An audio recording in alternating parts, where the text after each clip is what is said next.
Namaste friends. In previous lectures, I have been discussing with you different aspects of internal combustion engines. I feel that I have talked about almost all the aspects of engine. In this lecture, I will be discussing with you about fuels that are used in IC engines. Mainly, we have spark ignition engine and compression ignition engine. Therefore, I intend to talk about fuels used in these engines.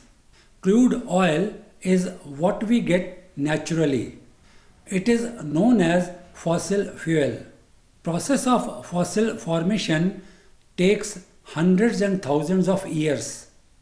This occurs when fauna and flora are embedded beneath Earth's surface. Fauna in due time is converted into crude oil. Flora in the same process is converted into coal. Crude oil forms a sort of reservoir because it is in fluid form beneath the surface of the earth. Coal, on the other hand, forms rocks because it is solid. Availability of crude oil and coal is random and uneven. It is not available uniformly beneath Earth's surface. Oil and coal are non-renewable sources of energy. This is because these were formed after a process that continued for a very long time, and it is not possible to repeat the process. For running automobiles, we largely depend upon crude oil. These are made up of organic compounds mainly. They are number 1 alkanes or paraffins, number 2 cycloalkanes, and number 3 aromatics. Alkanes. These have variants such as alkynes and alkenes. In these compounds, alternate arrangements of hydrocarbon molecules are possible. These arrangements are termed as isomers. Isooctane, an isomer, is an important constituent of fuel for assessing octane number. We will learn about them slightly later. General formula for alkanes is CnH2n plus 2. Referring to diagram that presents molecular arrangement of isooctane on upper side and N-octane on lower side. These are organic compounds having carbon and hydrogen atoms. These are represented by symbol capital C and capital H respectively. Carbon and hydrogen atoms are joined by single bond. Straight lines between symbols C and H of carbon and hydrogen atom represent these bonds. The structure of molecule of isooctane on upper side has atoms arranged in branched manner. Therefore, it is termed as branched structure. In case of N-octane shown on lower side, atoms are joined together through single bond again, but in a straight line. As it is similar to a chain, therefore it is known as chain structure. Cycloalkanes. These are cyclic hydrocarbons. Molecules are arranged in a ring-like structure. Ring-like because they are in the shape of polygon actually. Referring to diagram, structures of cyclopentane and cyclohexane have been presented. These are present in crude oil. As may be noticed that cyclopentane C5H10 has pentagonal structure. It has 5 carbon and 10 hydrogen atoms as shown. These are joined together through bond represented by a straight line. With one atom of carbon C, there are two atoms of hydrogen H attached.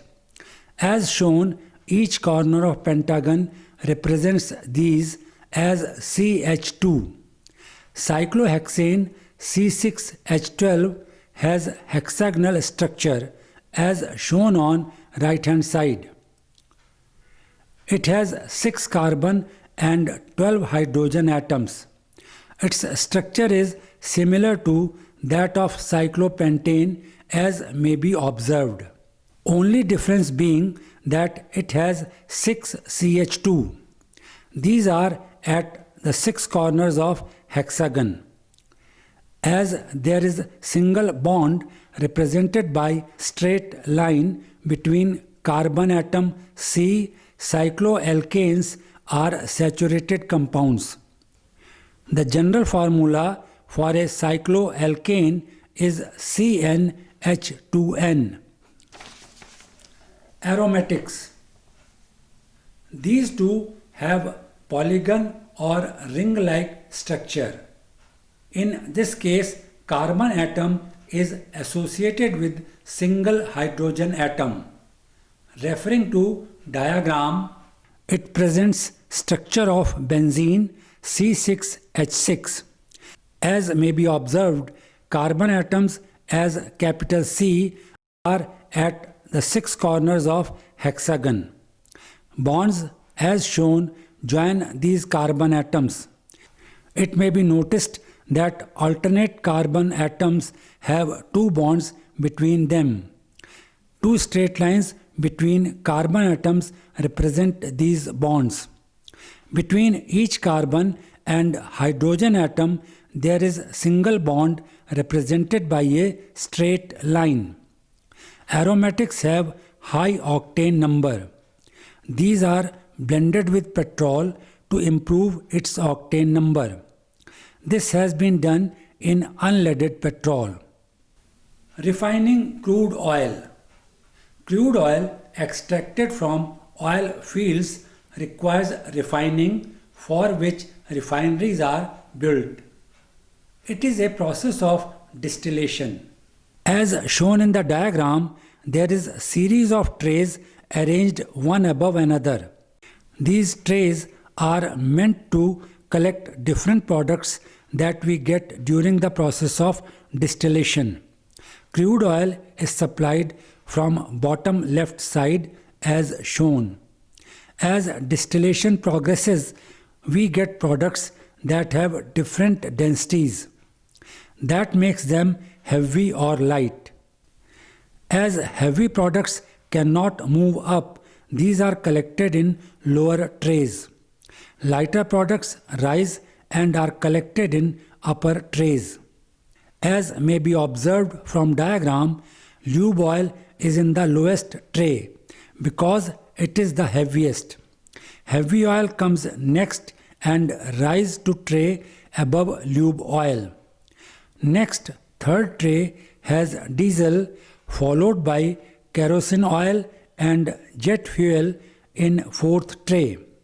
Next, in fifth tray, there is motor spirit and aviation spirit is in the top tray. Gases that are lightest among all the products are released from the top as shown. These gases are isobutane and N-butane. Bitumen, another product that we get through the process of refining crude oil, is the heaviest and is collected from the bottom of tower. This diagram is a symbolic representation of process in order to explain it. The process of distillation provides distilled fractions. These are to be refined and blended. Refining is essential to remove impurities. Sulfur is one of the major impurities that is to be removed. Distilled fractions have high proportion of some constituents. These are to be reduced through refining. On the other side, fractions may be short of some constituents. Therefore, these are to be added through blending. Refining and blending is as per requirement of the fuel to be used in internal combustion engines. This also includes octane number and cetane number. Octane number is a parameter related with petrol and cetane number is a parameter related with diesel. Petrol and diesel being two main fuels, let us talk about them. Petrol. One of the major fuels used in automobiles and allied products. With increase in dependence on automobiles, its use is increasing day by day. Let us talk about important properties of petrol. Boiling point. It determines how easily it evaporates. The fact is that some evaporation may occur even at normal temperature. With increase or decrease in temperature, evaporation may increase or decrease. Low boiling point helps in starting the engine in the morning for the first time. In engine with injection system, fuel with low boiling point can be used. At normal or high temperature, it is essential that fuel with high boiling point is used. Calorific value. It is amount of thermal energy produced when unit mass of fuel is burnt. In case of fuels, it is property of hydrocarbons. Petrol and diesel have almost same calorific value. When we talk about some alternate fuels, calorific value matters. Naturally, because it is the thermal energy that is converted into mechanical energy. Therefore, in an engine, thermal energy produced by burning unit mass matters. Latent heat. High latent heat means more cooling effect as fuel evaporates in air. This makes charge denser as it cools. This also increases its energy content. This is especially beneficial in engines with multi-point fuel injection system.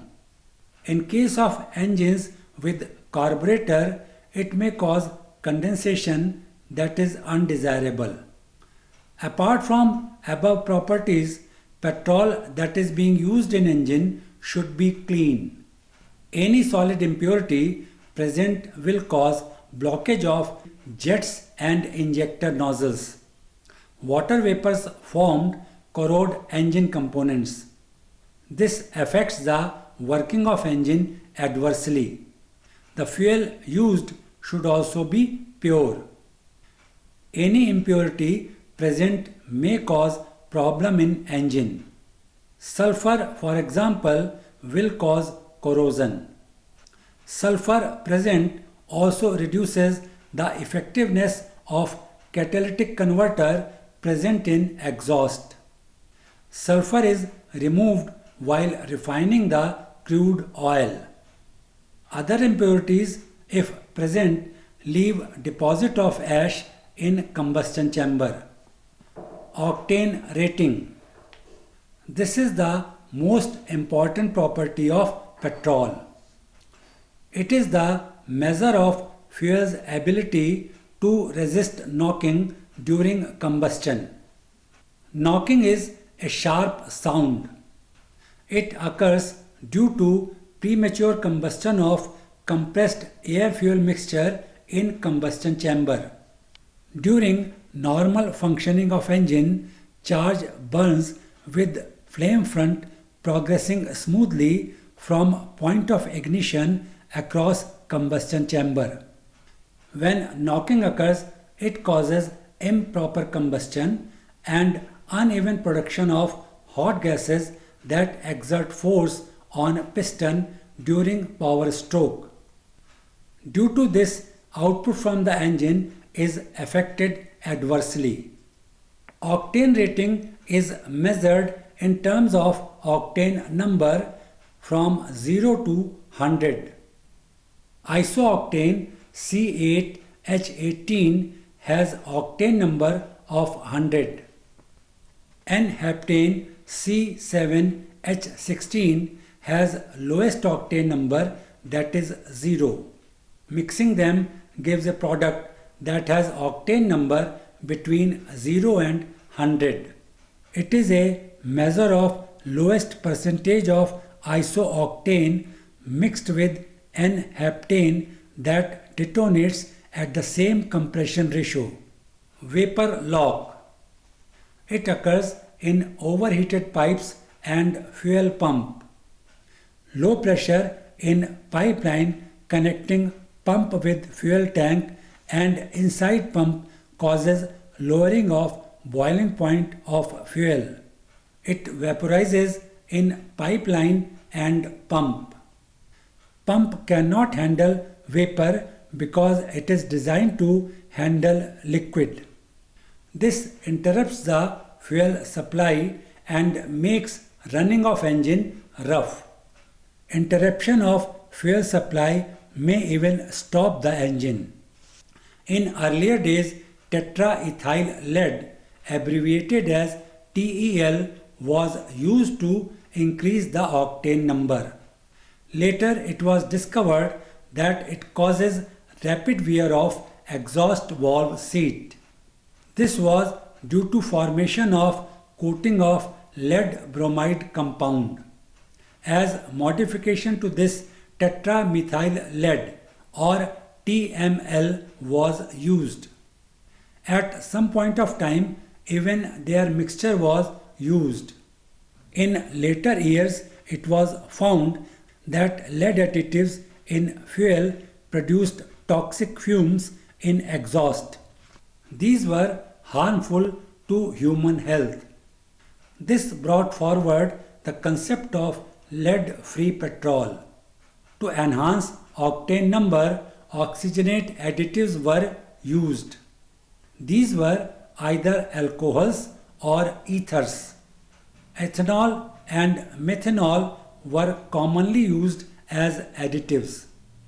Their octane number ranges between 104 and 136. When blended, they are capable of producing fuels with octane number 111 or even more. One disadvantage is that they break down into hyperoxides, which causes corrosion.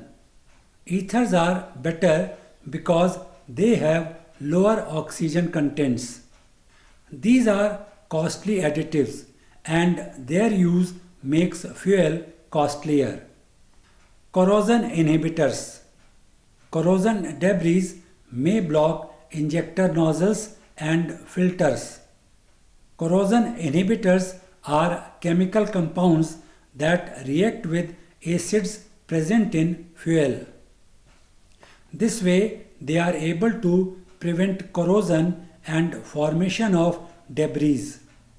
These are used in stored fuel also to prevent oxidation. In my next lecture, I intend to talk about diesel fuel. Thanks for watching.